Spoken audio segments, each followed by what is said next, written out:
2026 онд аж ахуйн нэгжүүдтэй татврын нэмэлт ачаал бол очихгүй гэсэн үг. Монгол Улсын их хурл 2026 оны төсвийн хуулийг эцэслэн батлаа. Эдийн засгийн өсөлтөд бол бид 5.7% дээрээ одоо хэвээр нь хадгалж чадлаа. Сангийн яам 2025 оны онцлог ажлууд. Эдийн засаг сэргэв. Эдийн засгийн өсөлт 2.6% хүрч удаашрч байсан бол оны эцэс гэхэд 6.1% хүрч тогтворчоор байна. Төлбөрийн тэнцэл 742 сая долларын алдагдaltaй гарч валютын нөөц 4.8 тэрбум Америк долларт хүрч буурсан бол энэ оны 10 сарын гүйцэтгэлээр төлбөрийн тэнцэл 141 сая долларын ашигтай гарч валютын нөөц 6 тэрбумд хүрлээ. Зээлжих зэрэглэл түүхэн дээд хэмжээнд үнэлэгдлээ. Олон улсын зээлжих зэрэглэл тогтоогч S&P агентлагаас Монгол улсын зээлжих зэрэглэлийг бий нэмэх эерэг байсныг бий хасах тогтвортой болгон 13 жилийн дараах түүхэн дээд хэмжээнд хүргэж сайжрууллаа. Мөн Moody's агентлаг B2 тогтвортой байсныг B1 тогтвортой, Fitch агентлаг B нэмэх тогтвортой төвшөнд хэвээр хадгаллаа. Ирээдүйн өв сангийн хөрөнгө 4.7 их найт төгрөг болж өслөө.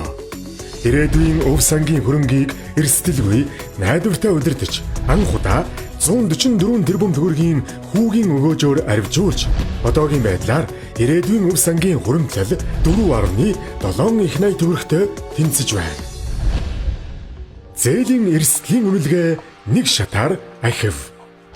Эдийн засгийн хамтын ажиллагаа хөгжлийн байгууллага Монгол улсын зээлийн эрсдлийн үнэлгээг нэг шат ахиулж хамгийн өндөр эрсдэлтэй 7 төвшнөөс 6 болгон сайжрууллаа. Ингэснээр манай улсын зээлжих чадвар олон улсад дээшилж хөрөнгө оруулалт, санхүүжилт татах боломж нэмэгдэж, санхүүжилтийн өртгийг бууруулах ач холбогдолтой. 2026 онд төсвийн зардлыг бууруулан баталлаа. 2026 оны төсвийн төслийг олон нийтийн саналд үндэслэн боловсруулж, эрүүл мэндийн салбарын хөрөнгө оруулалтыг 5.5 дахин, боловсролын салбарын хөрөнгө оруулалтыг 2 дахин нэмэгдүүлж, эрчим хүчний салбарт 3.9 их найт төгрөгийн хөрөнгө оруулалт хийн. Мөн багш нарын цалинг үе шаттай нэмэгдүүлж 2.8 сая төгрөгт эм чимлэгийн байгууллагын ажлагчдын цалинг 15%-аар нэмэгдүүлж, ахмад насны тэтгэврийг 8.6%-аар нэмэгдүүллээ. 2026 онд 738 төслийг хэрэгжүүлж 107 мянган ажлын байр шинээр гарна. Монгол улсын 2026 оны төсвийн хөрөнгө оруулалтаар 738 төсөл арга хэмжээнд 3.3 их найт төгрөгийг санхүүжүүлэхээр батлав. Харин гадаад зээл тусламжийн санхүүжилтээр нийт 1.6 их найт төгрөгийн санхүүжилт хийгдэх бөгөөд 98 төсөл арга хэмжээ хэрэгжинэ. Эх онд нийт 107 мянган ажлын байр шинээр бий болно. 2025 оны төсвийг 1.9 их найдаар хэмнэв. Тэтгэвэр тэтгэмж, хүүхдийн мөнгө, боловсрол, эмчилгээ зэрэг чухал зардлыг таналгүйгээр 2025 оны төсөвт тодтгол хийж 1.9 их найдыг хэмнэснээр төрийн зардлыг бууруулж, зарцуулалтаа танаж, бүтээмжээ нэмэгдүүллээ. Оюу толгой зээлийн хүүг бууруулах хэлэлцээр амжилттай эхэллээ. Монгол улсын засгийн газар оюу толгой төсөл хэрэгжиж эхэлснээс хойш 10 гаруй жилийн дараа хөрөнгө оруулагч тал болох Rio Tinto компанитай санхүүжилтийн хүүгийн зохистой байдлыг хянаж өөрчлөх тохиролцоонд хүрч чадлаа. Ингэснээр Монголын ард түмэнд хүртэх байгалийн баялагын үр өгөөж нэмэгдэх боломж бүрдэж байна. Өөрөөр хэлбэл хэлэлцээрд оролцогч хоёр талын ажлын хэсэг өнгөрсөн 2 сар гаруй хугацаанд хэдэн хэлэлцээр хийж зээлийн хүүг бууруулах зарчмын тохиролцоонд хүрч протоколоор баталгаажлаа. Хэлэлцээр илүү үр дүнд хүрэхийн тулд үргэлжилж байна.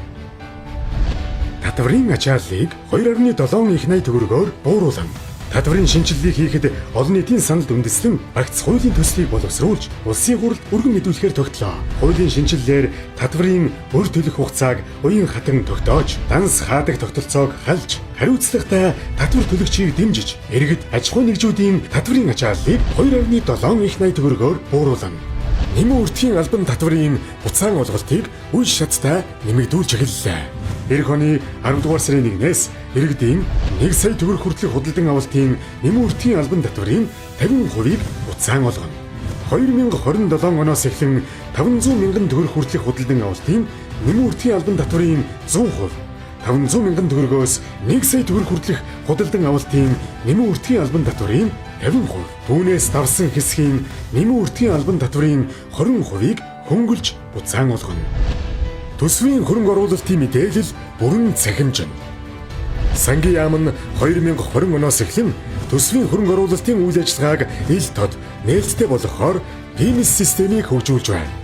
Иргэжил төсвийн хөрөнгө оруулалтын нэгдсэн сан бүхий цахим мэдээллийн системийг их өгөгдөл, хэмэл оюун ухаанд суурилсан иж бүрнээр бүрдүүлнэ.